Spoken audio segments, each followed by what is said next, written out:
تعالوا بينا نعمل وصفة الإنقاذ. بجد هي خطيرة، حلوة قوي، وفي دقيقة هتحضريها لجوع آخر الليل بقى، لأي حاجة انت عايزاها. خطيرة. هنحضر بصلاية متوسطة وطماطمية بالشكل ده، وكمان فلفل رومي أو ألوان هيتقطع قطع كبيرة بالطريقة دي، وفلفل حار كمان وده اختياري. معلقة كبيرة بقى من الزبدة، وهننزل بالبصل بتاعنا.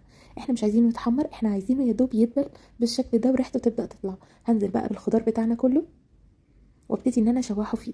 الريحه بقى في المرحله دي ما اقولكوش. شويه بقى من السوسيس باي كميه انت بتفضليها، هنزل معاهم بالطريقه دي. التوابل بسيطه جدا، ربع معلقه صغيره ملح، زيهم فلفل اسود، وبس كده. اخر مرحله معانا الجبنه الموتزاريلا، وتقدري تضيفي اي نوع جبن انت بتفضليه، وتقدري كمان تضيفي زيتون شرايح. وصفه سهله جدا وبسيطه، للفطار لغدا لعشاء لسناك، بجد ملهاش حل. واو بجد خطير، الريحه بقى جايبه من الاخر. لو اول مره تشوفيني، انا اسمي مروه، ما تنسيش لايك وشير عشان الفيديو يوصلك ان شاء الله اول ما انزله. شايفين الطعام؟ مستنيه رايكم باذن الله في الكومنتات. باي باي.